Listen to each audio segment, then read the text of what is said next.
মাননীয় এ সভার যোগ্যতম সভাপতি মহাশয়, উপস্থিত ওলামায়ে দ্বীন, আমন্ত্রিত মেহমানবৃন্দ, অত্র জালসার কমিটিবৃন্দ, অত্র মাদ্রাসার কমিটিবৃন্দ ও আমার সামনে বসে থাকা বিভিন্ন স্থান থেকে আগত দিনী ভাই ও বন্ধু আব্বাজিগণ ও আমার পর্দার অন্তরালে বসে থাকা মা ও বোনেরা,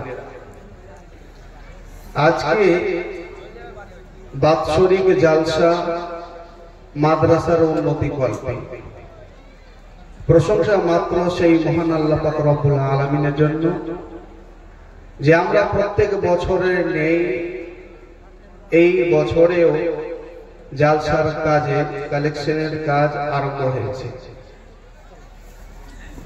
দুরূদ ও সালাম বর্ষিত হোক আমাদের নবী মুহাম্মদুর রাসূলুল্লাহ সাল্লাল্লাহু আলাইহি ওয়াসাল্লামের প্রতি।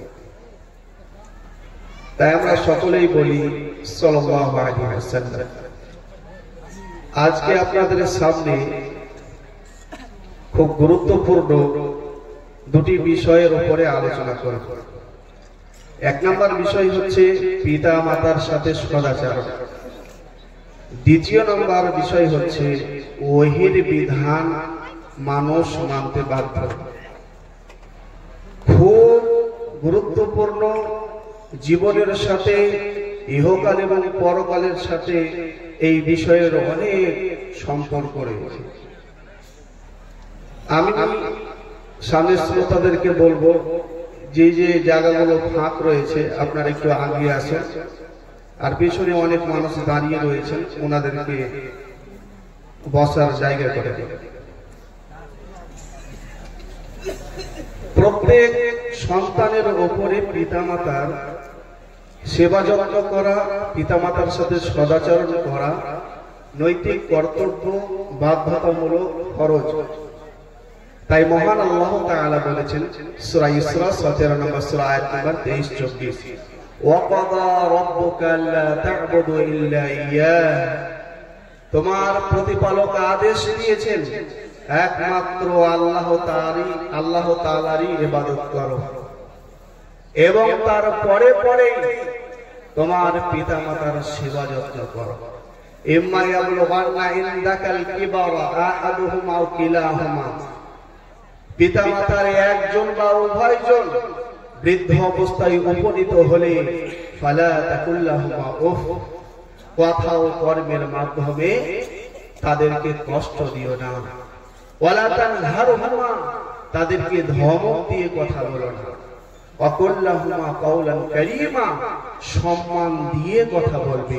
ওয়াকফির লাহুমা জানাহাল কুল্লি মিনার রাহমা, বিনয়ের সাথে, বিনয় প্রকাশ করে পিতামাতার সাথে কথা বলতে হবে।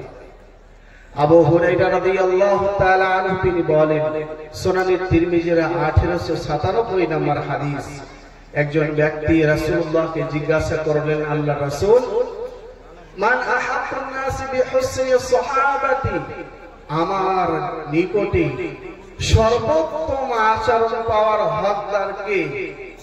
তিনি বললেন, উম্মুক, তোমার মা। সে পুনরায় প্রশ্ন করলো, তারপর কে? তিনি বললেন, তোমার মা। সে আবার জিজ্ঞাসা করলো, তারপর কে? তিনি বললেন, তোমার মা। সে আবার প্রশ্ন করলো, তারপর কে? তিনি বললেন, সুম্মা আবু, তোমার পিতা। অত্র হাদিস দ্বারা আমরা জানতে পারলাম মায়ের মর্যাদা পিতার চাইতে 2 গুণ বেশি।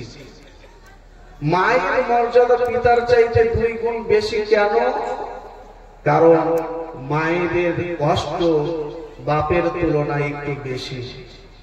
দলিল প্রমাণ কই? আল্লাহ তাআলা বলেন সূরা লুকমান সূরা নম্বর 31 আয়াত নম্বর 14-15, সূরা হাক্কাব 46 নম্বর সূরা আয়াত নম্বর 15, সূরা আনকাবুত সূরা নম্বর 29 আয়াত নম্বর 8। আল্লাহ তাআলা বলেন, হামালাতুহু উম্মুহু কুরহা ওয়া ওয়াদাআতুহু কুরহা ওয়া হামলুহু ওয়া ফিসালুহু 30 শাহরা, তার মা তাকে গর্ভে ধারণ করেছে কষ্ট করে, গর্ভপাত করেছে কষ্ট করে, এবং তাকে 2.5 বছর লালন পালন করেছে কষ্ট করে। দুধ পান করিয়েছে। অত্র কোরআনের আয়াতে আল্লাহ তাআলা মেয়েদের তিনটি কষ্টের কথা বললেন। এক, মেয়েদের পেটে যখন বাচ্চার বয়স 2.5 থেকে 3 মাস হয়, তখন মেয়েদের বমি বমি ভাব হয়, কোনো কিছু খেতে ভালো লাগে না। এটা মেয়েদের একটি কষ্ট। নাম্বার 2, মেয়েরা বাচ্চা প্রসব যখন করে কত যে যন্ত্রণা একমাত্র সেই মারাই জানে যে বাচ্চা জন্ম দেওয়া কত কষ্ট। নাম্বার 3, বাচ্চাকে দুধ পান করানো কষ্টের কাজ। অনেক সময় দেখবেন মায়েরা জানে বাচ্চা দুধ পান করতে করতে স্তনে কামড় দিয়ে দেয়, দুধে কামড় দিয়ে দেয়, এটা কষ্ট। রাত 12টার সময় 1টার সময় মায়ের কোলে পেশাব করে দেয়, কান্না করে, তবুও মা বিরক্ত বোধ মনে করে না, কষ্ট হলেও তা সহ্য করে। শত ব্যস্ততার মাঝেও যখন মা বাচ্চার কান্নার আওয়াজ পান, সমগ্র কাজকে সমস্ত কাজকে ব্যথি রেখে বাচ্চার কাছে ছুটে আসে। তো বোঝা গেল অত্র আয়াতে মায়ের তিনটি কষ্টের কথা বলেছেন, তাই মায়ের মর্যাদা বাপের তুলনায় বেশি। তার মানে এটা ভাববেন না যে বাপকে ছোট করা হলো। পিতামাতার উদাহরণ হচ্ছে ফুলের মতো, পিতামাতার উদাহরণ হচ্ছে ফুলের মতো। কোন ফুলকে মানুষ খারাপ বলতে পারবে না, এক এক ফুলের এক এক রকম ঘ্রাণ, এক এক রকম সেন্ট। প্রিয় শ্রোতা মণ্ডলী, আব্দুল্লাহ বিন আমর রাদিয়াল্লাহু তাআলা আনহু তিনি বলেন, রাসূলুল্লাহ সাল্লাল্লাহু আলাইহি ওয়াসাল্লামকে একজন ব্যক্তি জিজ্ঞাসা করলেন, আল্লাহ রাসূল, আইয়ুল আমালি আহাব্বু ইলাল্লাহ, সর্বোত্তম আমল কোনটি? তিনি বললেন, আস-সালাতু আলা ওয়াক্তিহা, টাইম মতো সালাত আদায় করা। সে আবারও জিজ্ঞাসা করলো, তারপর কি? তিনি বললেন, সুম্মা বিররুল ওয়ালিদাইন, তারপরে পিতামাতার সেবা যত্ন করা। সুনানে তিরমিজির 1898 নম্বর হাদিসে কথা বলা আছে। আব্দুল্লাহ বিন আমর রাদিয়াল্লাহু তাআলা তিনি বলেন, সহিহ বুখারীর 3004 নম্বর হাদিস, একজন ব্যক্তি ছুটতে ছুটতে চলে আসছে, বলছে, আল্লাহ রাসূল, মুজাহিদু, আল্লাহর নবী, আমি অন্যায়ের বিরুদ্ধে জিহাদ করতে চাই, আমি জিহাদে যেতে চাই। রাসূলুল্লাহ জিজ্ঞাসা করলেন, লাকা আবাওয়ান, তোমার কি পিতামাতা রয়েছে? সে ব্যক্তি বলল, না। হ্যাঁ আল্লাহ রাসূল, আমার পিতামাতা রয়েছে। তো আল্লাহ নবী বললেন, ফাফিহিমা ফাজাহিদ, তাহলে তুমি তোমার পিতামাতার ব্যাপারে সংগ্রাম করো, তোমার পিতামাতার সেবা যত্ন করো, তোমার পিতামাতার সাথে সদাচরণ করো। অত্র হাদিস থেকে প্রমাণ হয় সময় ক্ষেত্রে জিহাদের চাইতেও বেশি গুরুত্বপূর্ণ, ফজিলতপূর্ণ পিতামাতার সাথে সদাচরণ করা, পিতামাতার খেদমত করা। প্রিয় শ্রোতা মণ্ডলী, আবু হুরায়রা রাদিয়াল্লাহু তাআলা আনহু তিনি বলেন, সহিহ মুসলিম শরীফের 6405 নম্বর হাদিস, রাগিমান ফুরাজুল, তার নাক ধুলোই মলিন হোক, এই কথাটি রাসূলুল্লাহ 3 বার বললেন। তার চাইতে বড় হতভাগা কে হতে পারে? তার চাইতে বড় দুর্ভাগা কে হতে পারে? মান ইয়া রাসূলুল্লাহ, রাসূলুল্লাহকে জিজ্ঞাসা করা হলো, সে ব্যক্তি কে? ওই হতভাগা ব্যক্তি কে আল্লাহ রাসূল? রাসূলুল্লাহ বললেন, মান আদরাকা আবাওয়াইহি ইল্লাল কিবারি আহাদাহুমা আও কিলাহুমা ফালাম ইয়াদখুলুল জান্নাহ, যে ব্যক্তি পিতামাতাকে পাওয়ার পরেও জান্নাতে যেতে পারলো না, ওই হলো সবচেয়ে বড় হতভাগা। জান্নাতে যেতে পারলো না মানে পিতামাতার সেবা যত্ন করলো না। সুনানে তিরমিজির 3545 নম্বর হাদিস এবং সহিহুল জামির 75 নম্বর পৃষ্ঠা, রাসূলুল্লাহ সাল্লাল্লাহু আলাইহি ওয়াসাল্লাম মিম্বারে ওঠার সময় সাইদান নবী সাল্লাল্লাহু আলাইহি ওয়াসাল্লাম আল মিম্বারা ফাকালা আমিন সালাতা, রাসূলুল্লাহ মিম্বারে ওঠার সময় 3 বার আমিন বললেন। বক্তব্য শেষে আবু হুরায়রা রাদিয়াল্লাহু তাআলা আনহু জিজ্ঞাসা করলেন, আল্লাহ রাসূল, আপনি 3 বার আমিন বললেন কেন? রাসূলুল্লাহ সাল্লাল্লাহু আলাইহি ওয়াসাল্লাম বললেন, আমি প্রথম ধাপে যখন পা দিলাম, জিবরিল আমিন আমার কাছে এসে বলছে, যে ব্যক্তি পিতামাতাকে পাওয়ার পরেও পিতামাতার সেবা যত্ন করলো না, ওই ব্যক্তি জাহান্নামে যাবে, দাখালান নার, জাহান্নামে যাবে। আপনি আমিন বলুন। তাই আমি একবার আমিন বললাম। দ্বিতীয় ধাপে পা দিলাম। জিবরিল আমিন আমাকে বলল, যে ব্যক্তি রমজান মাস পাওয়ার পরেও নিজের পাপকে মোচন করতে পারলো না, ওই ব্যক্তিও জাহান্নামে যাবে, দাখালান নার, সে ব্যক্তি জাহান্নামে যাবে। তো আপনি আমিন বলেন। তাই আমি দ্বিতীয়বার আমিন বললাম। 3 নাম্বার ধাপে আমি পা দিলাম। জিবরিল আমিন আমাকে বললেন, যে ব্যক্তি মুহাম্মদ সাল্লাল্লাহু আলাইহি সাল্লামের নাম শোনার পরেও দুরূদ পাঠ করে না, ওই ব্যক্তিও জাহান্নামে যাবে। একেবারে সহিহ হাদিস। মুহাম্মদ সাল্লাল্লাহু আলাইহি সাল্লামের নাম শোনার পর কমপক্ষে একবার সাল্লাল্লাহু আলাইহি ওয়াসাল্লাম বলতে হবে, এটা ওয়াজিব। আর বারংবার বললে এটি সুন্নাত বা মুস্তাহাব হবে। তাহলে আমরা বুঝতে পারলাম পিতামাতার যে মর্যাদা রয়েছে, অনেক মর্যাদা।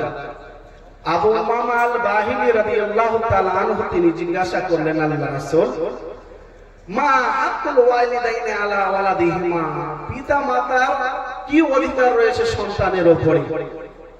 সুনান ইবনে মাজাহ 3662 নম্বর হাদিস। রাসূলুল্লাহ উত্তরে বললেন, হুমা জান্নাতুকা ওয়া নার, পিতামাতাই তোমার জান্নাত, পিতামাতাই হচ্ছে তোমার জাহান্নাম। অত্র হাদিস সনদগতভাবে দুর্বল হলেও সহিহ হাদিস রয়েছে সুনানে তিরমিজির 1900 নম্বর হাদিস। আবু দারদা রাদিয়াল্লাহু তাআলা আনহু তিনি বলেন, আল ওয়ালিদু আওসাতু আবওয়াবিল জান্নাহ, পিতামাতা হচ্ছে জান্নাতের সর্বোত্তম দরজা। সুনানে নাসাঈর 3104 নম্বর হাদিস। আব্দুল্লাহ বিন আমর রাদিয়াল্লাহু তাআলা আনহু তিনি বলেন, রাসূলুল্লাহ সাল্লাল্লাহু আলাইহি ওয়াসাল্লাম বলেছেন, ইন্নাল জান্নাতা তাহতা রিজলাইহা, জান্নাত হচ্ছে মায়ের পায়ের নিচে, অর্থাৎ মা বাপের পায়ের নিচে হচ্ছে জান্নাত। আবার এটা দিয়েন না, বাড়িতে গিয়ে মাকে বলিয়েন না, মা একটু শর্ত, মা একটু সরো। কেন রে বাবা? মৌলভী সাহেব বলেছেন মা বাপের পায়ের নিচে নাকি জান্নাত, তো তোমার পায়ের নিচটা করবো, জান্নাতে আমি ঢুকবো। এরকম বোকামো করবেন না। একটা বাচ্চা ছেলে তার মায়ের সাথে যাচ্ছে, আইসক্রিম দেখেছে, বলছে মা আমি আইসক্রিম খাবো। বাচ্চাকে খুব জ্বর এবং ঠান্ডা লেগে আছে, বলছে বাবা তুমি আইসক্রিম খেও না, তোমার ঠান্ডা লেগে যাবে। বলছে মা তুমি চিন্তা করো না, আমি সোয়েটার পরে খাবো, আমি জ্যাকেট পরে খাবো, আমাকে ঠান্ডা লাগবে না। তো এইরকম ভাবে বুঝবেন না। মা বাপের পায়ের নিচে জান্নাত, এর অর্থ হলো মা বাপের সেবা যত্ন করলে, মা বাপের সাথে সদাচরণ করলে জান্নাত পাওয়া যাবে। এটি হলো হাদিসের অর্থ। আব্দুল্লাহ বিন আমর, আবু বকর এবং আনাস রাদিয়াল্লাহু আনহুম আজমাইন, তিনজন সাহাবী হাদিস বর্ণনা করছেন। আলা উখবিরুকুম বিআকবারিল কাবাইর, আমি কি তোমাদেরকে সবচেয়ে বড় বড় পাপগুলোর কথা বলে দেব না? রাসূলুল্লাহ সাল্লাল্লাহু আলাইহি ওয়াসাল্লাম এই কথা সাহাবা একরামদেরকে জিজ্ঞাসা করলেন। সাহাবা একরাম বললেন, কুলনা বালা ইয়া রাসূলুল্লাহ, হ্যাঁ আল্লাহর রাসূল আপনি বলুন সে পাপগুলো কি কি। সুনানে তিরমিজির 1901-2 নম্বর হাদিসে বলা রয়েছে, 1 নম্বর বড় পাপ হচ্ছে আল ইশরাকু বিল্লাহ, আল্লাহ তাআলার সাথে শিরক করা। 2 নম্বর পাপ হচ্ছে উকুল ওয়ালিদাইন, পিতামাতার অবাধ্য হওয়া। 3 নম্বর পাপ হচ্ছে কতলুন নাফস, অন্যায় ভাবে কোনো বাচ্চাকে নষ্ট করা, নিরীহ মানুষকে হত্যা করা। অনেক মুসলমান আছে যারা 2-3টে বাচ্চা নেওয়ার পরে বাচ্চা বন্ধ করে দেয়, এটাও এক ধরনের ছোট মার্ডার। রাসূলুল্লাহ বলেছেন যালিকাল ওয়াকুল কাফিয়্যু, এটাও হলো এক প্রকারের ছোট মার্ডার। অনেকের মিস্টেক হয়ে যায়, যার ফলে ও বাচ্চাকে কি করে হত্যা করে দেয়। অনেক নিরপরাধ মানুষকে হত্যা করে, এটা মুমিন ব্যক্তির কাজ হতে পারে না।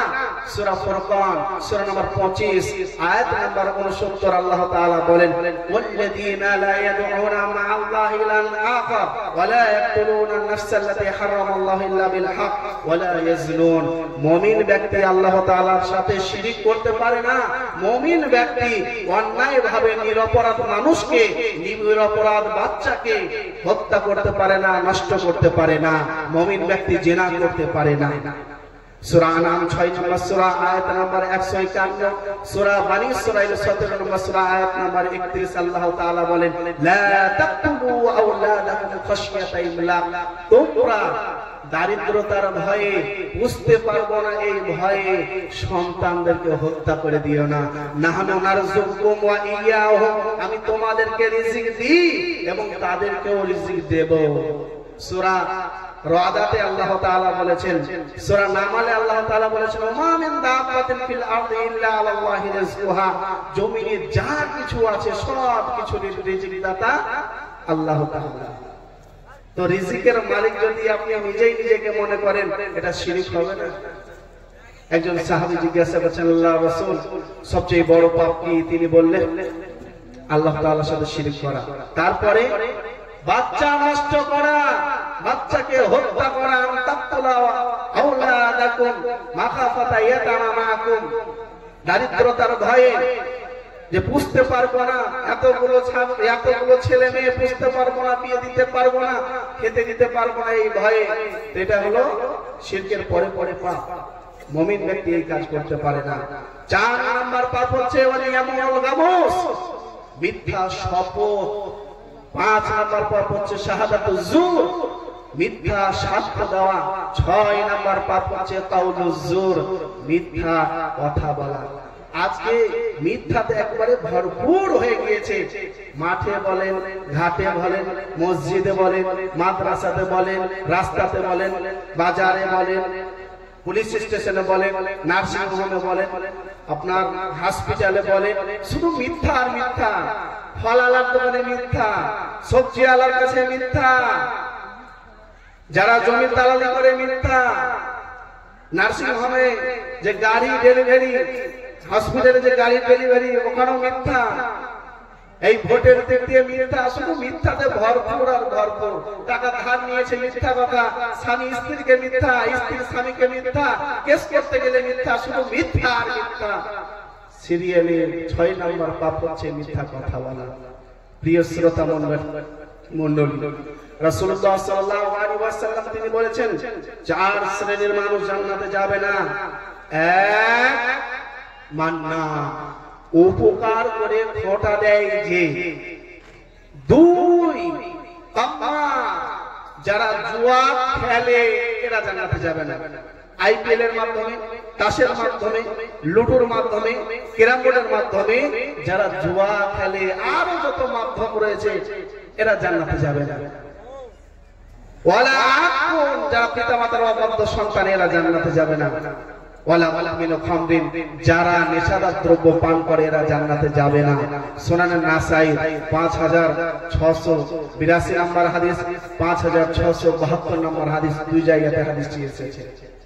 মিশকাতের 1 নম্বর খণ্ডের, দারমির হাদিস, হাদিস সহিহ, মিশকাতের 1 নম্বর খণ্ডের 317 নম্বর পৃষ্ঠায় হাদিসটি উল্লেখ করা রয়েছে।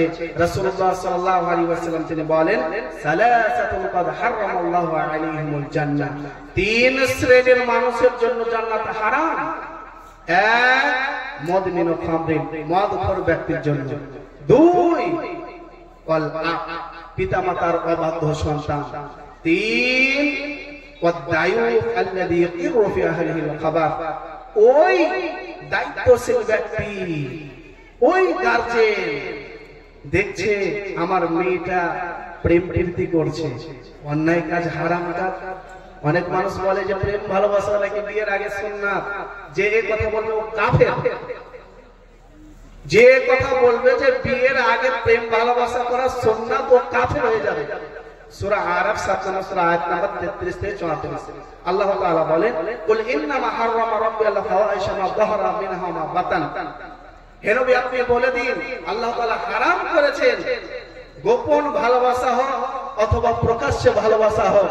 ফাওয়াহিশ এর ব্যাখ্যা করতে গিয়ে উলামাগণ লিখেছেন যে গোপন ভালোবাসা হোক আর প্রকাশ্যে ভালোবাসা হোক, প্রেম প্রীতি হোক, বিয়ের আগে এটি হচ্ছে হারাম। আর এই হারাম জিনিসকে কেউ যদি সুন্নত বলে চালায়, এটা হবে ঈমান বিনষ্টকারীর মধ্যে অন্যতম। ঈমান নষ্ট হয়ে যাবে, কাফের হয়ে যাবে। যদি কোন ব্যক্তি বলে বিয়ের আগে প্রেম প্রীতি ভালোবাসা কি সুন্নাত, ও কাফের হয়ে যাবে। ওকে কালিমা পাঠ করে আবার মুসলমান হতে হবে। তো যারা গার্জেন দেখছে আমার মেয়েটা এরকম ভাবে অন্য কোন ছেলের সাথে প্রেম ভালোবাসা করছে, তবু কিছু বলে না, এই হলো দায়ুস। এই গার্জেন হলো দায়ুস। ভাই দেখছে অন্য কোন ছেলের সাথে আমার বোন ফোনে কথা বলছে, কিছু বলে না, এই ভাই হলো দায়ুস। মা দেখছে আমার মেয়ে কারোর সাথে প্রেম ভালোবাসা করছে, মা জানে বাড়ির খবর সব, মা কিছু বলে না, এই মা দায়ুসা। আল্লাহ তাআলা যাদেরকে দায়িত্বশীল বানিয়েছেন, সহিহ বুখারীর 7151 নম্বর হাদিস, আলা কুল্লুকুম রাঈন ওয়া কুল্লুকুম মাসউলুন আন রাইয়াতিহি। রাঈ মানে হচ্ছে ছাগল চরানেওয়ালা, যারা ছাগল চড়ায়। রাঈ মানে হলো রাখাল, রাঈ মানে হলো দায়িত্বশীল। কোরআন মাজিদে আল্লাহ তাআলা সূরা বাকারাতে বলেছেন, ইয়া আইয়ুহাল্লাযিনা আমানু লা তাকুলু রাঈনা, হে ঈমানদারগণ তোমরা নবীজিকে বলিও না ছাগল চরানেওয়ালা রাখাল, ব্যঙ্গ করে উপহাস করে বলিও না কথা। তো রাঈ মানে হলো ছাগল চরানেওয়ালা রাখাল। তো রাঈ মানে হলো দায়িত্বশীল। রাখালের কাজ কি? ছাগল গরুকে ভালোভাবে মেনটেন করা, যাতে করে লোকের ভয়ে মুখ না দিয়ে দেয়। ওই রকম ভাবে ছেলে মেয়েদেরকে নজরে রাখতে হবে। আর রাজুলু আলা দীনি খালিলিহি ফালইয়ানজুর আহাদুকুম ইলা মান ইউখালিল। প্রত্যেক গার্জেনের দায়িত্ব আমার ছেলে মেয়ে কার সাথে বন্ধুত্ব করছে, কোথায় উঠছে বসছে, এটা নজর দেওয়া। কারণ গার্জেন হলো দায়িত্বশীল। সুনান আবু দাউদের 4892 নম্বর হাদিসে কথা বলা আছে। কিন্তু শুধু বাপ জন্ম দিলেই হওয়া যায় না, দায়িত্ব যদি পালন না করে ওকে জাহান্নামে যেতে হবে। সহিহ বুখারী 7138 নম্বর হাদিস, যাকে আল্লাহ তাআলা দায়িত্ব দিয়েছেন আর দায়িত্ব পালন করেনি, ইল্লা হারামাল্লাহু আলাইহি জান্নাত, তার জন্য জান্নাত হারাম। সে দায়িত্ব পালন করেনি আর এটাকে পাপও মনে করে না, একেবারে সে কাফের হয়ে গেছে, তার জন্য জান্নাত টোটাল হারাম। দায়িত্বকে দেখছে আমার স্ত্রীর রাস্তাতে ঝাড়ু দেয়, তো পেটে কাপড় থাকে না, বুকে কাপড় থাকে না, তো ওই কাপড় স্বামী কিছু বলে না, এই হলো দায়ুস, এর জন্য জান্নাত হারাম। প্রিয় শ্রোতা মণ্ডলী, 3 শ্রেণীর মানুষের জন্য জান্নাত হারাম আমরা শুনলাম। যারা নেশাদ্রব্য পান করে, যারা পিতামাতার অবাধ্য সন্তান, এবং যারা দায়িত্বশীল ব্যক্তি দায়িত্ব পালন করে না, যারা দায়ুস অন্যায়কে সাপোর্ট করে, এদের জন্য জান্নাত একেবারে হারাম। তাই তো মুআয রাদিয়াল্লাহু তাআলা তিনি বলেন, মুসনাদে আহমদ 8 নম্বর খণ্ডের 21570 নম্বর হাদিস, মুআয বিন জাবাল রাদিয়াল্লাহু তাআলা তিনি বলেন, আওসানি রাসূলুল্লাহ সাল্লাল্লাহু আলাইহি ওয়াসাল্লাম বি আশরি কালিমাত। রাসূলুল্লাহ সাল্লাল্লাহু আলাইহি ওয়াসাল্লাম আমাকে 10টি উপদেশ দিয়েছেন। কয়টি বললাম? 10টি উপদেশ দিয়েছে। নাম্বার 1, একটু ভালো করে মনোযোগ দিয়ে শুনবেন, লা তুশরিক বিল্লাহ ওয়া ইন কুতিলতা ওয়া উহরিকতা। তুমি আল্লাহ তাআলার সাথে কাউকে শরীক অংশীদার করবে না। যদিও তোমাকে শহীদ করে দেওয়া হয়, যদিও তোমাকে আগুন দিয়ে জ্বালিয়ে পুড়িয়ে হত্যা করে দেওয়া হয়, তবুও তুমি শিরক করবে না। ওয়ালা তাউকান্না ওয়ালিদাইকা ইন আমারাকা আন তাখরুজা মিন আহলিকা ওয়া মালিক। আর তুমি তোমার পিতামাতার অবাধ্য হবে না, যদিও তোমার পিতামাতা তোমাকে সম্পত্তির ভাগ না দেয়। অনেক মুসলমান নামাজিরা বলে, ওই বেটাকে সব দিয়ে দিয়েছে, ওই দেখো আমি দেখবো না। এটা মুসলমানের কাজ নয়, এটা মুমিন ব্যক্তি বলতে পারে না। রাসূলুল্লাহ বলেছেন, মুআয ওয়ালা তাউকান্না ওয়ালিদাইকা ওয়া ইন আমারাকা আন তাখরুজা মিন আহলিকা ওয়া মালিক। তোমার পিতামাতা যদি সম্পত্তি না দেয়, তোমার পিতামাতা যদি তোমাকে পৈতৃক সম্পত্তি থেকে বঞ্চিত করে, বাড়ি থেকে বের করে দেয়, তবুও তোমার পিতামাতার অবাধ্য হবে না। ওয়ালা তাতরুকান্না সালাতান মাকতুবাতান ফাইন্নাহু মান তারাকা সালাতান মাকতুবাতান ফাকাদ বারিয়াত মিনহু দিমাতুল্লাহ। তবে মনে রাখো, তুমি ইচ্ছাকৃত ভাবে ফরজ সালাত ছাড়বে না। কি মনে রাখবে, যে ব্যক্তি ইচ্ছাকৃত ভাবে ফরজ সালাত ছেড়ে দেবে এক ওয়াক্তে, তার সাথে আল্লাহর কোনো সম্পর্ক নাই। ওয়ালা তাশরাবান্না খামরান ফাইন্নাহু রাসু কুল্লি ফাহিশাতিন, মদ পান করবে না, মদ হচ্ছে সকল পাপের মূল। জাহিদুল বুখারী সাহেব, বুঝলাম না, মদ সকল পাপের মূল। তাহলে একটু মনোযোগ সহকারে শুনেন, বুঝতে পারবেন। একজন ইমানদার ব্যক্তিকে একজন জালেম বাদশা মাজবুর করে দিল। একজন ইমানদার ব্যক্তিকে জালেম বাদশা বলছে, তোমাকে 5টি জিনিসের মধ্যে কোন একটি করতে হবে, নইলে তোমাকে হত্যা করা হবে। 1, আল্লাহর সাথে শিরিক করতে হবে। 2, নতবা জিনা করতে হবে। 3, নতবা তোমাকে কাউকে হত্যা করতে হবে। 4, নইলে শুয়োরের মাংস খেতে হবে, শুকরের মাংস খেতে হবে। 5, নইলে মদ পান করতে হবে। আর যদি এই 5টির মধ্যে কোন একটি না করে, তাকে হত্যা করা হবে।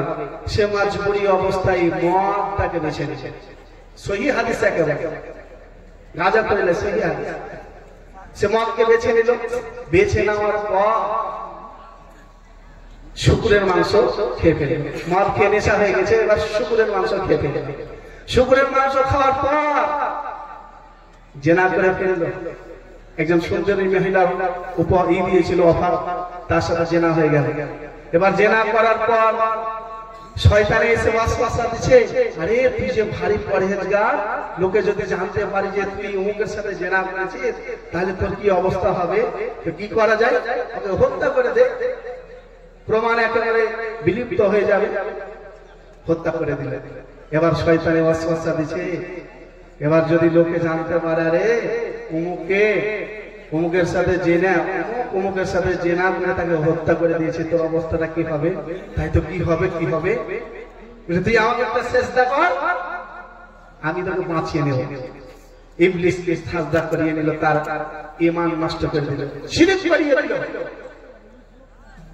তো এই হাদিস থেকে আপনি কি বুঝতে পারলেন, আমরা কি বুঝতে পারলাম? বুঝতে পারলাম মদ হচ্ছে সকল পাপের মূল। মদ খাওয়ার আগে, পান করার আগে বললো, আমি জেনা করব না, শিরিক করব না, হত্যা করব না, শুকুরের মাংস খেয়ে খাও না।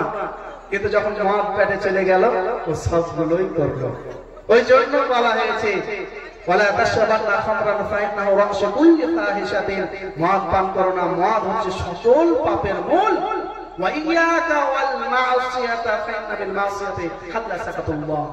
আরে পাপ থেকে দূরে থাকবে। পাপ করলে আল্লাহ তাআলা নারাজ হন। আল্লাহ নারাজ হলে আকাশ থেকে চলে আসে গজব। যুদ্ধের ময়দান থেকে পলায়ন করবে না, যুদ্ধের ময়দান থেকে পলায়ন করবে না। 7 নাম্বার হচ্ছে পরিবারের সময় দিতে হবে। মহামারী হলে 8 নম্বর হচ্ছে মহামারী থেকে পালানো যাবে না।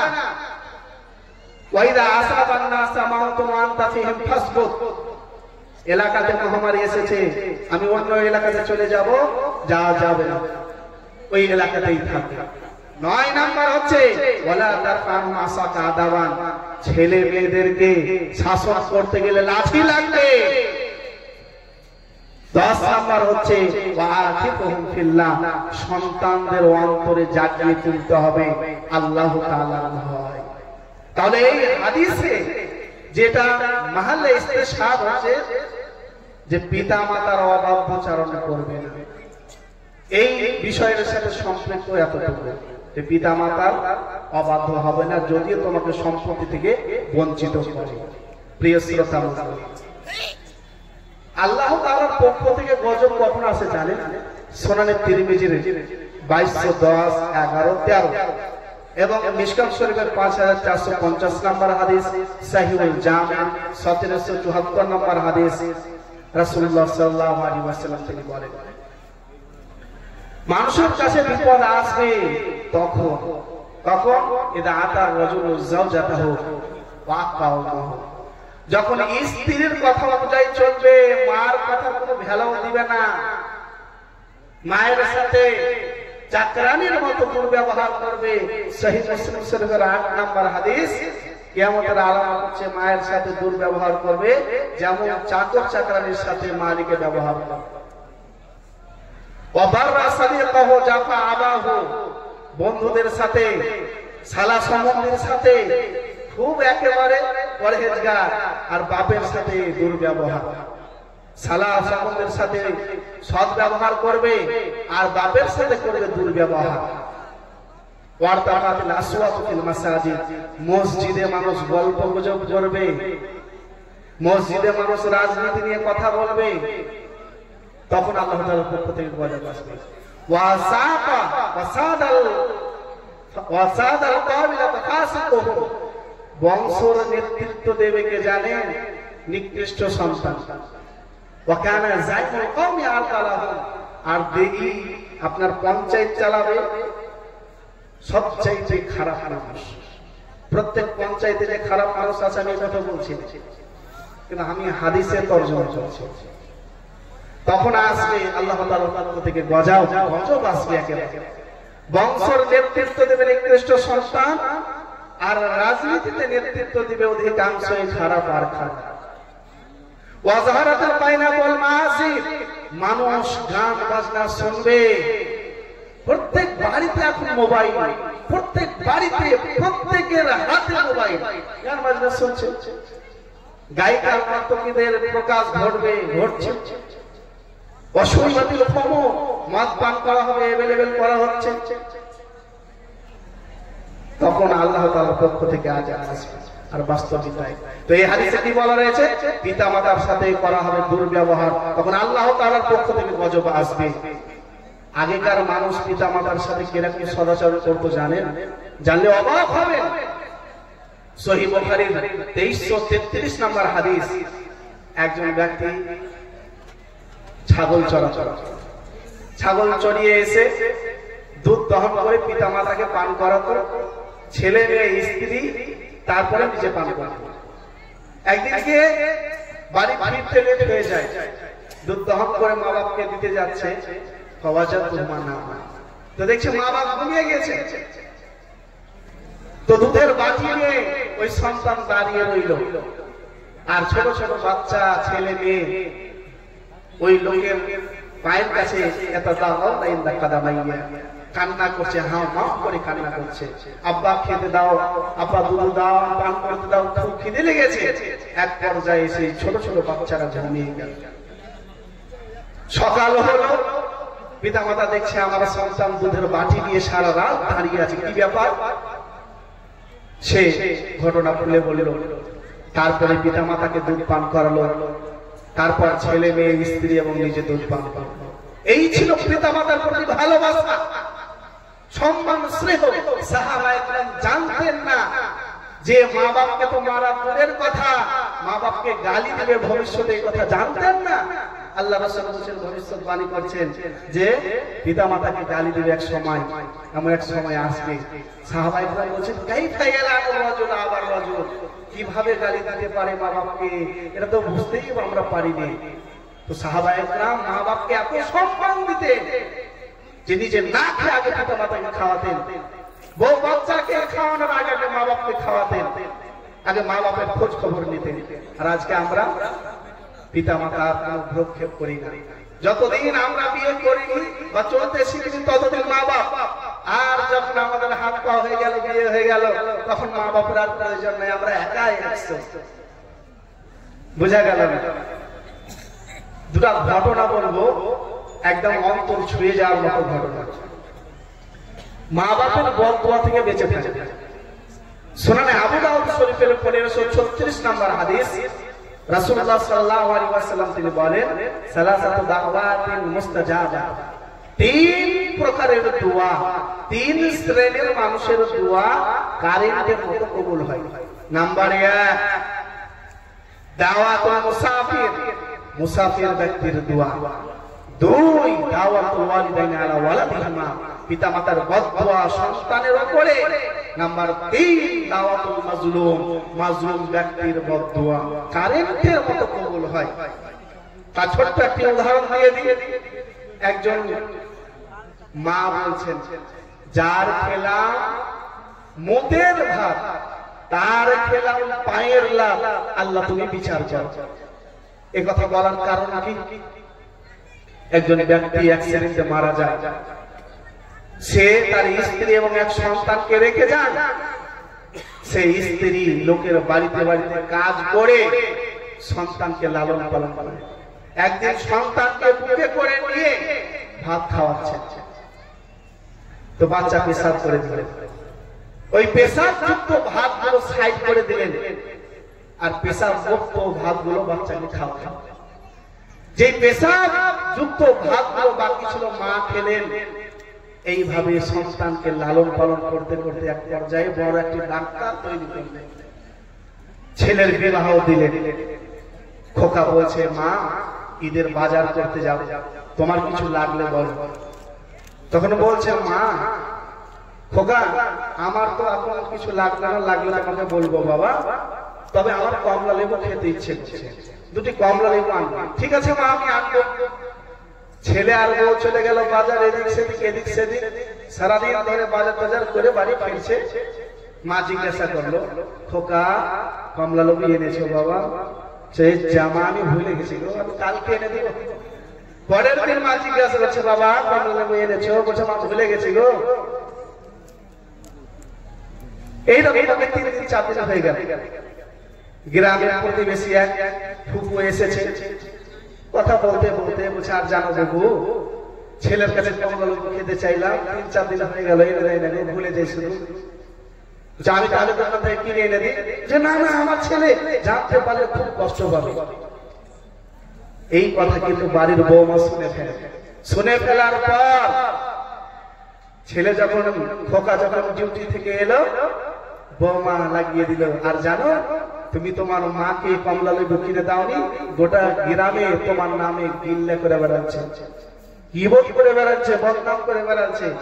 হ্যাঁ, একেবারে খোকার শুনে পায়ের রাগ মাথায় উঠে গেল। একদম রেগে ফুলে মাকে গিয়ে ভেট করে 1 লাখ, তুমি আমারই খাচ্ছ আর তুমি আমার নামে গিল্লা করে বেড়াচ্ছ। তখন মা বদদোয়া করলো, আল্লাহ যার খেলাম মুতের ভাত, ওই ছোটবেলাতে মা মুতের ভাত খেলেন, তার খেলাম আজ পায়ের লাগ, আল্লাহ তুমি বিচার করো। সঙ্গে সঙ্গে খোকার 2 পা পঙ্গু, সঙ্গে সঙ্গে খোকার 2 পা পঙ্গু, আর হাঁটতে পারে না। ডাক্তার আসে যায়, ডাক্তার আসে যায়, ডাক্তার আসে যায়, রোগ ধরা পড়ে। বৌমা বুঝে গিয়েছে যে আমার শাশুড়ির বদদোয়া লেগে গিয়েছে। মা আপনার ছেলেকে ক্ষমা করে দিন। ঠিক আছে বৌমা, ক্ষমা করে দিলাম। ক্ষমা করলো, কিন্তু অন্তর থেকে ক্ষমা হয়নি। কিছুদিন পরে ওই সন্তান মারা গেল। বলছিলাম প্রিয় শ্রোতা মণ্ডলী, পিতা মাতার বদদোয়া থেকে বেঁচে থাকবে। আলকামার হাদিস, মুসনাদে আহমদের হাদিস, সনদগতভাবে দুর্বল হলেও মানগত দিক দিয়ে হাদিস সহিহ। লম্বা একটি ঘটনা। আলকামা একজন সাহাবী, যিনি কোনদিন ফরজ নামাজ ছুটে ছাড়েননি, কোনদিন ওনার জামাত ছুটতো না। তিনি ফরজ নামাজ পড়তেন, তাহাজ্জুদ পড়তেন, নফল সিয়াম রাখতেন, দান সাদাকা করতেন, মানুষের সাথে ভালো আচরণ করতেন। ওনার মৃত্যুকালে মুখ দিয়ে কালেমা উচ্চারণ হচ্ছে না। সাহাবা একরাম একেবারে হতভম্ব, কি ব্যাপার? আলকামা এত বড় পরহেজগার এক ব্যক্তি, তার মুখ দিয়ে কালেমা উচ্চারণ হচ্ছে না। রাসূলুল্লাহকে খবরটি জানানো হলো। এই ব্যাপার রাসূলুল্লাহ বললেন, আলকামার মাকে ডাকো। আলকামার মাকে ডাকা হলো, জিজ্ঞাসা করা হলো, ফামা হালু কি মা হো, তোমার সন্তান কেমন গো? তখন আলকামার মা বলল, আমার সন্তান খুবই ভালো, পরহেজগার, দিনদার, ইমানদার। আল্লাহ রাসূল বললেন, আমরা তো জানি এটা তোমার সাথে কেমন ব্যবহার আচরণ করতো। তখন আলকামার মা চিৎকার করে কান্না করে বলছে, আল্লাহর নবী, ইন্নী আলাইহি সাকিতুন লিআন্নাহু ইউযিরু আলাইয়া সাওজাতাহু, আমার সন্তান আমার সাথে একদিন তার স্ত্রীর সামনে কটু কথা বলেছিল, একটু কষ্ট পেয়েছিলাম তার কথাতে, যে কষ্ট আমি আর ভুলতে পারিনি। জীবনে সে আমাকে কষ্ট দেয়নি, কিন্তু বৌমার সামনে আমাকে একটা কথা বলেছিল, ওই কষ্টটা আমার অন্তরে একেবারে গেঁথে গেছে। আল্লাহ নবী বলেন তাকে ক্ষমা করে দাও। আল্লাহ নবী এটা পারবে না। আল্লাহ নবী বলেন বেলাল লোকরি জড়ো করো। আলকামার মা জিজ্ঞাসা করছেন আল্লাহ নবী লোকরি জড়ো করে কি করবেন? আলকামাকে জ্যান্ত জ্বালিয়ে দিব আগুনে। আলকামার মা কান্না করে বলছেন দোহাই লাগে আল্লাহর রাসূল, আমার সন্তানকে আপনি জ্বালায়। আমি অন্তর থেকে একেবারে ক্ষমা করে দিলাম আমার সন্তানকে। রাসূলুল্লাহ বললেন বেলাল ইনতালিক ইলা আলকামা, আলকামার কাছে যাও যাও যাও। আলকামার কাছে গেল, ইয়ামতিকু লা ইলাহা ইল্লাল্লাহ। তো আলকামার মুখ থেকে কালেমা উচ্চারণ হলো এবং তিনি মারা গেলেন, তিনি জান্নাতি হয়ে গেলেন। বোঝা গেল যে মা বাপের বদদোয়া থেকে সন্তানকে বাঁচতে হবে। জীবনে যা ভুল করেছে আজকের পর থেকে তওবা করেন এবং মা বাপের কাছে গিয়ে ক্ষমা চান। বললেন মা বাপ, আব্বা মা আমাদের ভুল হয়ে গিয়েছে, এতদিন আমাদের ক্ষমা করে দেন, ওষুধ কেনার পয়সা দেন, সংসার চালার পয়সা দেন। একজন সাহাবী বলছেন আল্লাহর নবী, সুনান আবু দাউদের 3530 নম্বর হাদিস, আল্লাহ নবী আমার আব্বা আমার সম্পদ থেকে টাকা নেই, আমারই খায়, আবার টাকাও নেই, তো এটা কেমন, এটা কি হালাল হবে? বলছে আরে বোকা, আনতা ওয়া মালুকা লি আবিকা, তুমি এবং তোমার সম্পদ সব তোমার বাপের। ওই সন্তান বাপকে খরচা দিত না, বাপ বয়স্ক হয়ে গেছে আর খাটতে পারেন না, তো বাপের তো একটু খরচা আছে, খরচা দেই নেই, আর খাবার তো লাগবে সন্তানকে, বাপ তো পারে না, তো সন্তান দিত না, খরচা তো না নিয়ে নিত তার বাপ। তখন আল্লাহ নবী বললেন আনতা ওয়া মালুকা লি আবিকা, তুমি এবং তোমার সমস্ত মাল তোমার বাপের, তোমার বাপ ভোগ করবে। বুঝা গেল? তাহলে বাপ মা কত মর্যাদা জানে। মা বাপের বদদোয়া যে কবুল হয়, সহিহ বুখারীর 2482 নম্বর হাদিস। জুরাইজ বিরাট বড় একজন ইমানদার ব্যক্তি নামাজে দাঁড়িয়েছেন, আল্লাহু আকবার। জুরাইজের মা ডাকছে জুরাইজ।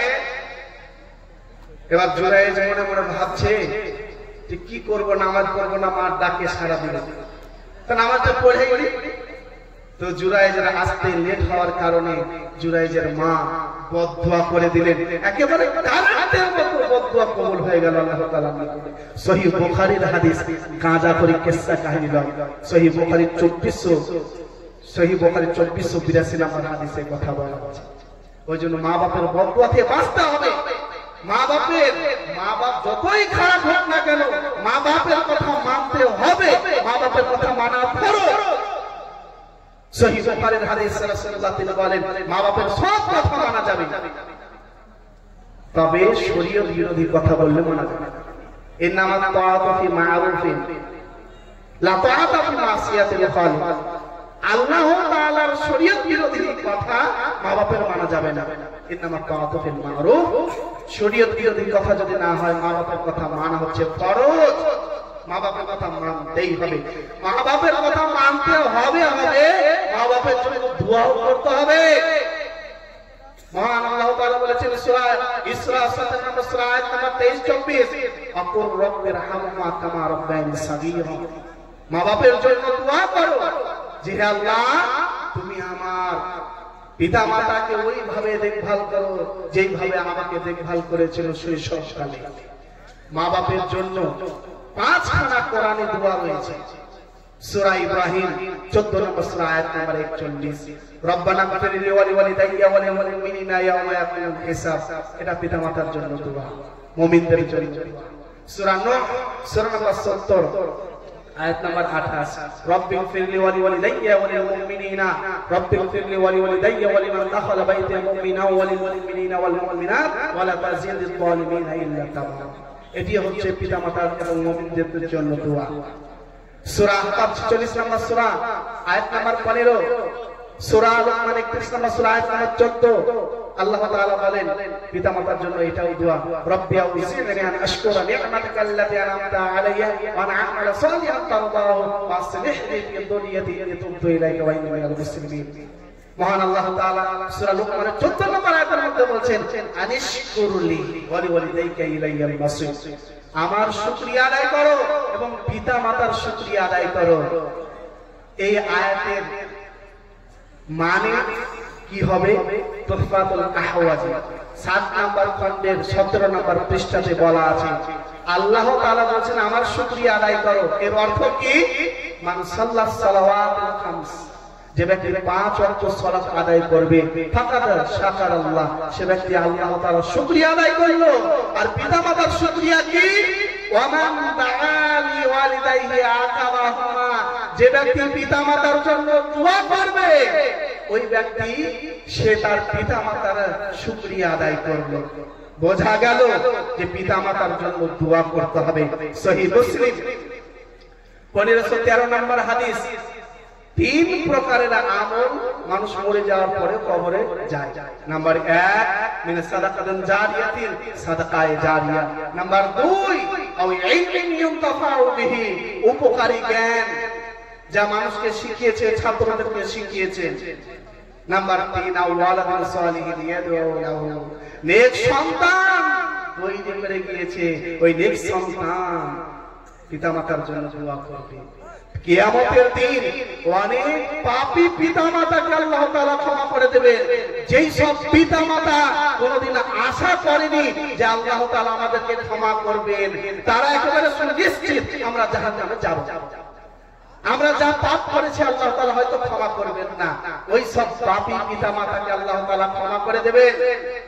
সুনান ইবনে মাজাহ 3660 নম্বর হাদিস এবং আত-তারগীব সহিহ তারগীবের 1434 নম্বর হাদিস, কিয়ামতের দিন যখন পিতামাতাকে জান্নাতের তাজ পরানো হবে এবং এমন সুন্দর পোশাক পরানো হবে, পৃথিবীতে যত স্বর্ণ রয়েছে, যত জমি জায়গা রয়েছে, সব বিক্রি করলেও একটা বেল্টের সমপরিমাণ এত দামি পোশাক আশাক পরানো হবে এবং মাথায় থাকবে তাজ।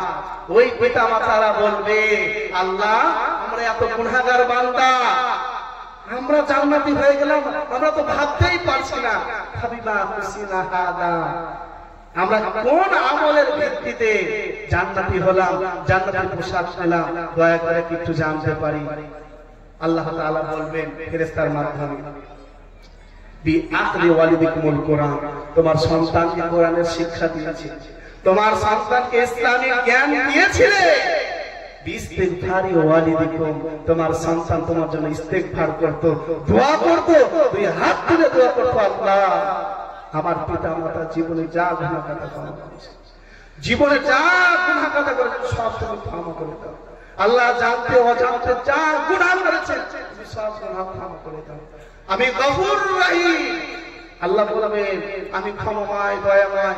তোমার সন্তান কেঁদে কেঁদে দোয়া করেছিল তোমার জন্য, আল্লাহ তুমি আমার পিতামাতার ক্ষমা করে দাও। তো ওই তাদের ক্ষমা প্রার্থনা করার কারণে তোমাদেরকে আমি ক্ষমা করে দিয়েছি। তাহলে কি বুঝতে পারলাম আমরা?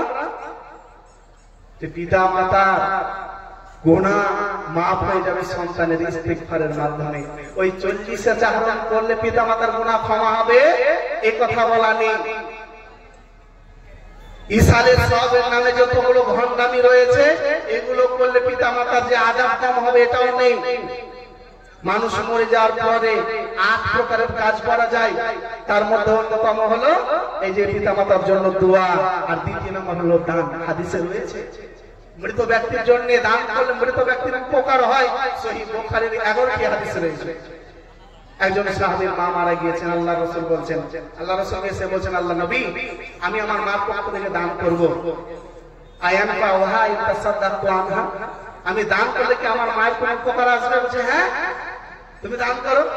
তো দান করে দিল, একটা কুয়া খনন করে দিল। একজন এসে বলছে, আল্লাহ নবী আমার আব্বা মারা গেছে, আমি দান করতে চাই, কোনো উপকার হবে? হ্যাঁ একটা বাগান দান করে দিলেন। সহিহ হাদিসে কেন? তো এইগুলো করবেন সুন্নাত সম্মত। প্রিয় শ্রোতা মণ্ডলী, সন্তানকে আজকে আমরা কত কষ্ট করে ছেলে মেয়েদেরকে মানুষ করছি। বয়সকালে আমাদের উদ্দেশ্য কি? আমরা যখন বয়স হয়ে যাবে, আমাদের আমাদের ছেলে মেয়ে আমাদেরকে দেখবে, এটা আমাদের উদ্দেশ্য থাকে। কিন্তু আমাদের পদ্ধতিতে ভুল হওয়ার কারণে আমাদের ছেলে মেয়ে আমাদেরকে দেখা দূরের কথা মুখে লাথ মারে। ওই পদ্ধতিগুলো কি কি, যেগুলো করলে আমাদের ছেলে মেয়ে আমাদের বসে থাকবে, আমাদের তাবে থাকবে?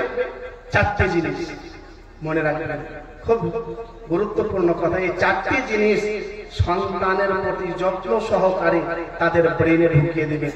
আজীবন আপনার তাবে থাকবে, আজীবন আপনার বসে থাকবে। যতই সুন্দরী স্ত্রী হোক না কেন, পিতা মাতাকে বলবেন। বুঝা গেল না? নাম্বার 1, আপনার সন্তানকে ইসলামিক শিক্ষায় শিক্ষিত করে।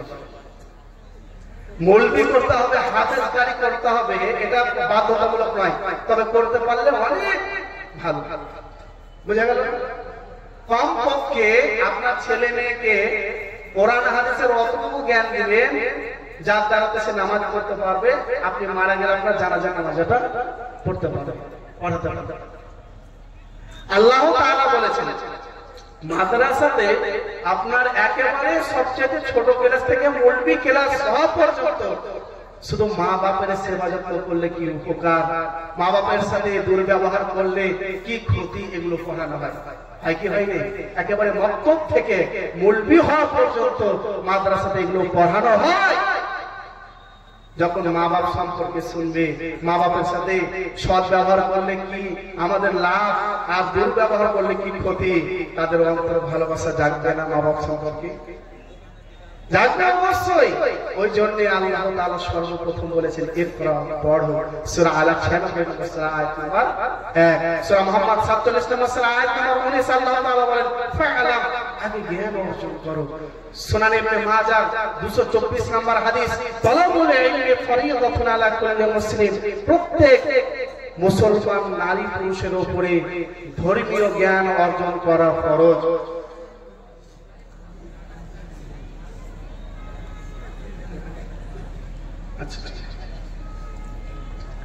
তো 1 নম্বর হলো যে সন্তানকে দ্বীনি শিক্ষা দিতে হবে। 2 নম্বর হলো সন্তানের অন্তরে ঈমানকে জাগিয়ে তুলতে হবে।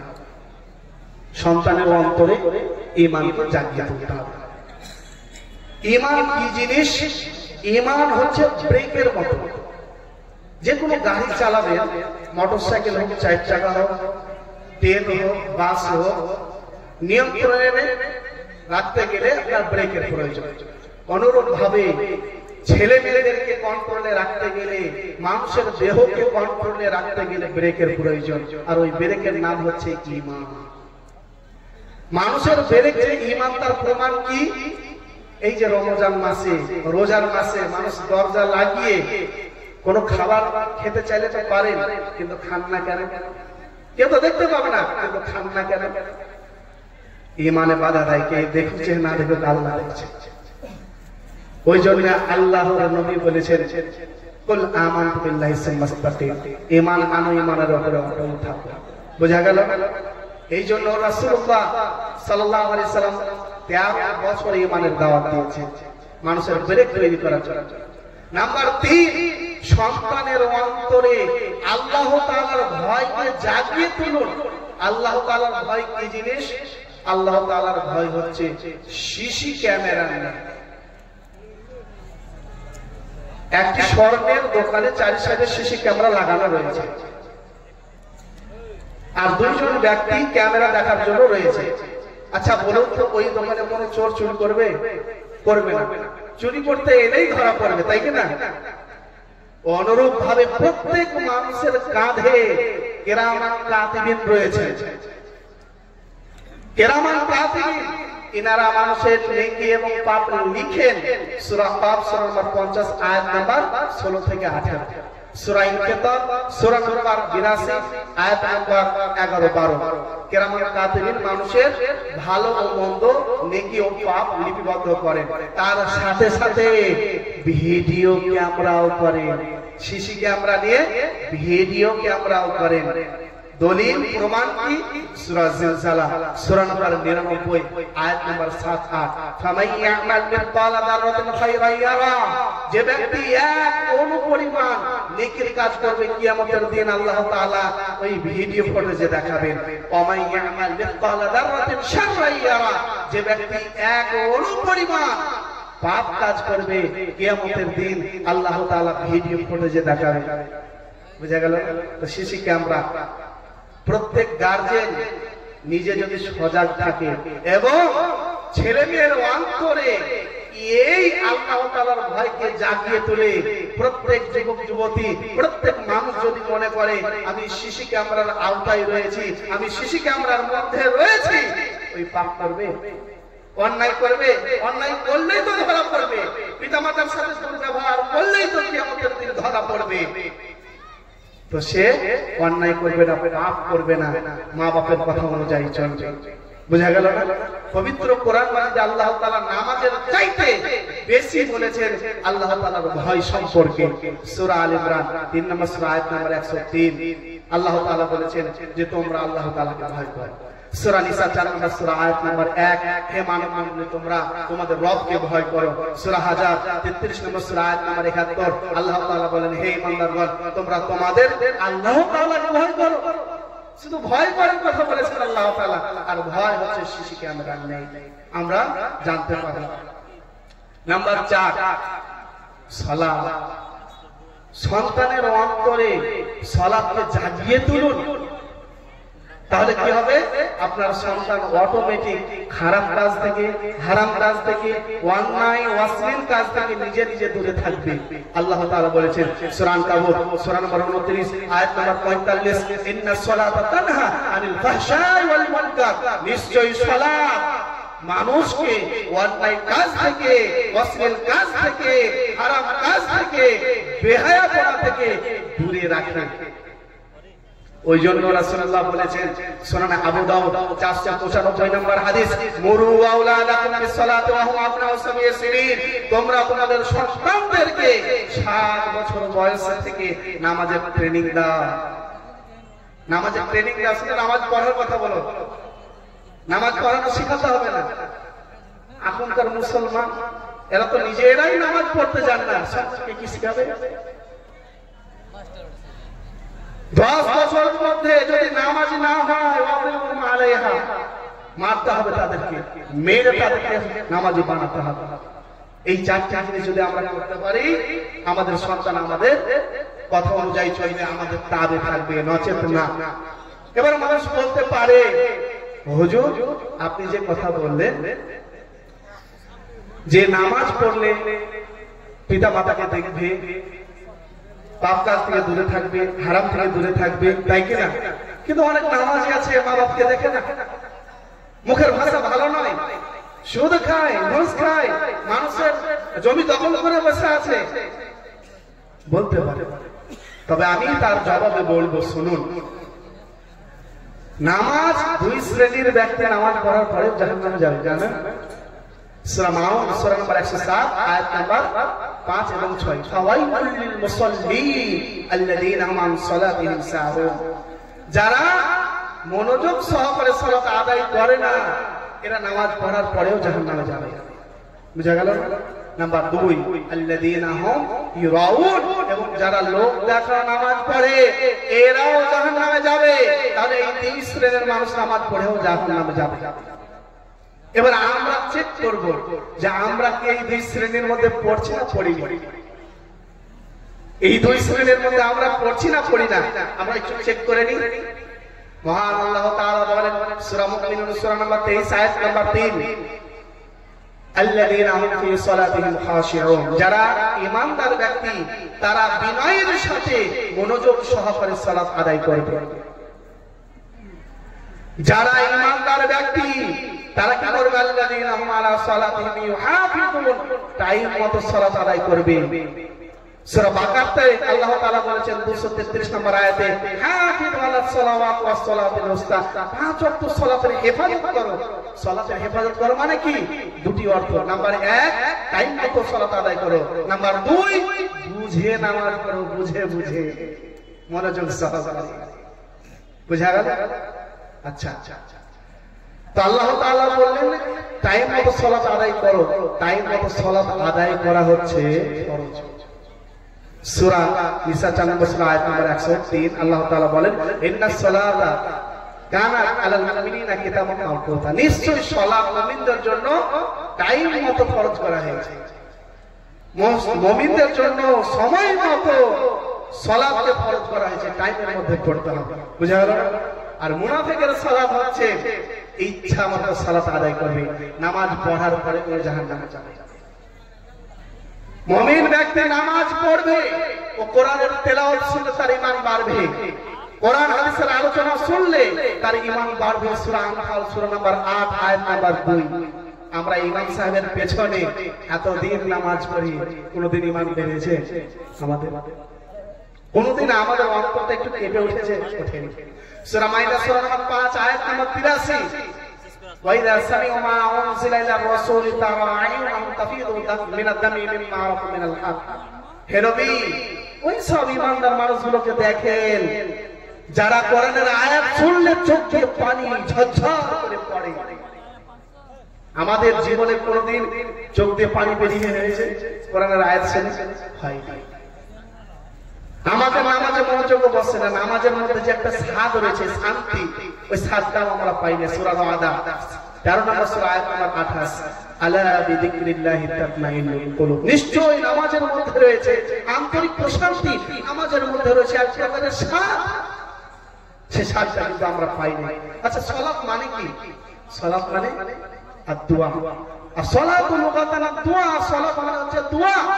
দলিল সূরা বাকারা 2 নম্বর সূরা আয়াত নম্বর 45, সূরা বাকারা 2 নম্বর সূরা আয়াত নম্বর 153 আল্লাহ তাআলা বলেন, ওয়াস্তাঈনু বিস-সাবরি ওয়াস-সালাহ। ধৈর্য সহকারে সালাতের মাধ্যমে আল্লাহ তাআলার কাছে দোয়া করো, সাহায্য কামনা করো, প্রার্থনা করো। সহিহ বুখারী 405 নম্বর হাদিস, ইন্না আহাদাকুম ইযা কামা ফি সালাতিহি ফাইন্নামা ইউনাজি রাব্বাহ।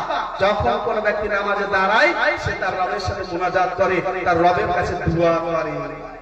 আচ্ছা বলুন তো, আমরা এশার সালাত আদায় করে এলাম, যদি জিজ্ঞাসা করা হয় কি দোয়া করে এলেন চাচা, জবাব কি আসবে? বাবা আপনি তো নামাজ পড়ে এলেন, কি দোয়া করেন? বাবা নামাজ পড়তে হয় তাই পড়েছি গো, কি যে দোয়া করলাম আমি জানি না। বুঝতে পারলেন না? চাচা আপনি কি দোয়া করে এলেন? বলছি বাবা নামাজ পড়তে হয় আমি পড়ে এলাম, কিন্তু কি যে দোয়া করলাম বাবা আমি জানি না। আমি যদি নিজেই না জানি আমি আল্লাহর কাছে কি চাইলাম, কি দোয়া করলাম, আল্লাহ আমাকে কি দিবেন?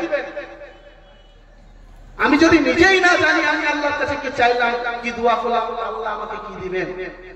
বুঝতে পারলেন না? নামাজে মনোযোগ হয় না কেন? আপনি যে যে দোয়া সূরাগুলো পাঠ করছেন, ওই দোয়া সূরাগুলোর অর্থ জানেন না, এই জন্য আপনার নামাজে মনোযোগ হয়নি। আপনার নামাজে যে কি দোয়া করেন আপনি জানেন না, কারণ ওই দোয়া সূরার অর্থ আপনি জানেন না, এই জন্য। ওই জন্য আল্লাহ নবী বলেছেন, নামাজ পড়ার পরে দুই শ্রেণীর মানুষ জাহান্নামে যাবে, দুই শ্রেণীর মুসল্লি জাহান্নামে যাবে। এক, যারা নামাজ শুরু থেকে নিয়ে শেষ পর্যন্ত নামাজে তাদের মনোযোগ থাকে না, এরা নামাজ পড়ার পরেও জাহান্নামে যাবে। আচ্ছা বলুন তো, নামাজে দোয়া সূরার অর্থ যদি না জানি মনোযোগ থাকবে? অটোমেটিক থাকে না, অটোমেটিক থাকে না। আমি এটা বলবো না যে দোয়া সূরার অর্থ না জানলে তার নামাজ হবে না, এই কথা বলবো না। তবে অবশ্যই আমি কথা বলবো, তরকারি যতই সুন্দর রান্না হোক না কেন, তরকারি যতই সুন্দর রান্না হোক না কেন, তরকারিতে যদি লবণ না দেন, তরকারিতে নুন যদি না দেন, তরকারি যেমন স্বাদ পাবেন না, অনুরূপ ভাবে আজীবন আপনি যদি সালাত আদায় করেন, আজীবন যদি আপনি নামাজ আদায় করেন, আর যদি ওই নামাজের দোয়া সূরার অর্থ না জানেন, ওই নামাজের স্বাদ আপনি পাবেন না। তো যারা নামাজ পড়ার পরেও পাপের কাজ করছে, সুদ খেয়েছে, মা বাপকে দেখে না, অন্যায়ের সাথে জড়িত, মুখের ভাষা খারাপ, ওদের নামাজের স্বাদ ওরা পায়নি। সাইকেলে পাম্প দিলাম পাম্প নেই মানে, সাইকেলে পাম্প দিলাম পাম্প নেই মানে, ওই সাইকেল লিক আছে, ওই বাস হয়েছে, আর নতুবা নজেল খারাপ হয়েছে, ওই লিকটাকে সারাতে হবে, বাসটাকে সারাতে হবে, নইলে নজেল পাল্টে ফেলতে হবে। বুঝা গেল না? আচ্ছা, দোয়া কবুল হওয়ার 5টি শর্ত রয়েছে। এক নাম্বার, দোয়া কবুল হওয়ার 5টি শর্ত রয়েছে। নাম্বার 1, আল ইখলাস, একেবারে খালেস অন্তরে আল্লাহ তাআলার কাছে দোয়া করতে হবে। সূরা ইসরা 7 নম্বর সূরা আয়াত নম্বর 83, সহিহ বুখারী প্রথম খণ্ডের 1 নম্বর হাদিস, ইন্নামাল আমালু বিন্নিয়াত। প্রত্যেকটি কর্মের ফল নিয়তের উপরে, ইখলাসের উপরে, ডিপেন্ড করে। সূরা বাইয়িনা সূরা নাম্বার 98 আয়াত নাম্বার 5 এ এই কথা বলা রয়েছে, ওমা উমিরু ইল্লা লিয়াবুদুল্লাহা মুখলিসিনা লাহুদ্দিন।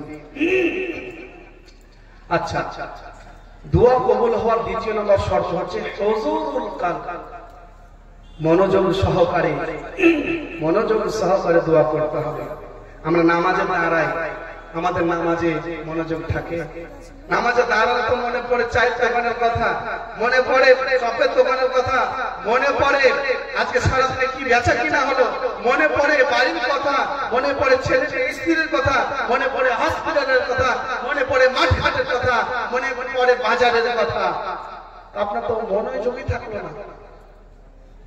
হুজুরুল কালব, অন্তর উপস্থিত রেখে দোয়া করতে হবে।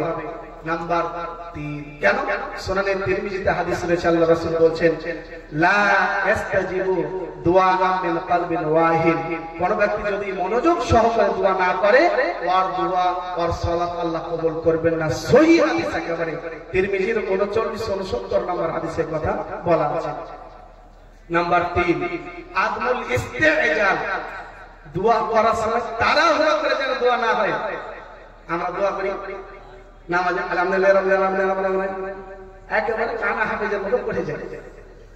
নাউযুবিল্লাহ, কানা হাফেজের মতো পড়ে গেলে হবে না, আস্তে আস্তে করে পড়তে হবে। রাসূলুল্লাহ সাল্লাল্লাহু আলাইহি ওয়াসাল্লাম বলেছেন ইস্তাজাবু লিল আবদি মা লাম ইয়াগুদি ইতনা ওয়া কাতিয়াতি রাহিমিন মা লাম ইয়াতাআজ্জাল, বান্দা এর দোয়া আল্লাহ তাআলা কবুল করেন যদি সে তাড়াহুড়ো করে দোয়া না করে।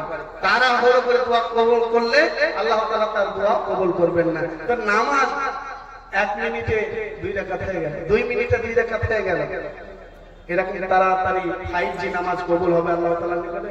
হবে না। নাম্বার 4, দোয়া কবুল হবে আল মাকালা তাইয়্যিব, হালাল খাবার খেতে হবে। সহিহ মুসলিম শরীফের হাদিস, একজন মুসাফির ব্যক্তি রাস্তা দিয়ে চলে যাচ্ছেন, মহা বিপদে উনি, মুসাফির ব্যক্তির দোয়া কবুল হবে আল্লাহর নবী কথা বলেছেন। সুনানে আবু দাউদের 1536 নম্বর হাদিস, 3 শ্রেণীর মানুষের দোয়া আল্লাহ কবুল করেন, তার মধ্যে অন্যতম হচ্ছে মুসাফির ব্যক্তির দোয়া। তো মুসাফির ব্যক্তি, সহিহ মুসলিম শরীফের হাদিস, একজন মুসাফির ব্যক্তি মহা বিপদে পড়ে আছেন, দোয়া করেছেন ইয়া রাব্বি ইয়া রাব্বি, আল্লাহ আমার এই সমস্যা, আমি এই বিপদে আছি, তুমি আমার বিপদ দূর করো। আল্লাহ রাসূল বলছেন ওর খাদ্যদ্রব্য হারাম, ওর পানপাত্র হারাম, তার পোশাক হচ্ছে হারাম, তার দেহ হচ্ছে হারাম দ্বারা গঠিত। কিভাবে তার দোয়া আল্লাহ কবুল করবেন? বুঝা গেল? আমরা হারামে ডুবে আছি, কিভাবে আমাদের ইবাদত করব, কিভাবে আমাদের দোয়া কবুল হবে? নাম্বার 5, দোয়া করবে একেবারে ইয়াকিনের সাথে, পূর্ণাঙ্গ বিশ্বাসের সাথে যে আল্লাহ আমার দোয়া কবুল করবেন, এরকম বিশ্বাস রাখতে হবে।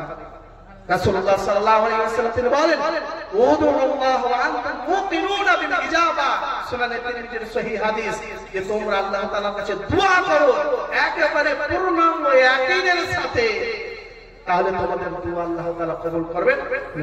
না, এই 5টি জিনিসের মধ্যে আমাদের কয়টি জিনিস নাই? নাম্বার 1, নামাজে আমাদের অন্তর উপস্থিত থাকে না। নাম্বার 2, আমরা তাড়াহুড়ো করে নামাজ পড়ি। বুঝা গেল? তো নামাজ আমাদের হচ্ছে না, এটা আমরা নিজেই জাস্টিফাই করি। তো আমি আবার একটা কথা বলি, তাহলে এর এটা তো একটা সমস্যা, এই সমস্যার সমাধান কি? 2-1 মিনিট হয়তো লাগবে বলতে। তো সমস্যার সমাধান হচ্ছে এই, আপনি যে দোয়া সূরাগুলো নামাজে পাঠ করেন, ওই দোয়া সূরাগুলো অর্থ সহকারে মুখস্থ করেন।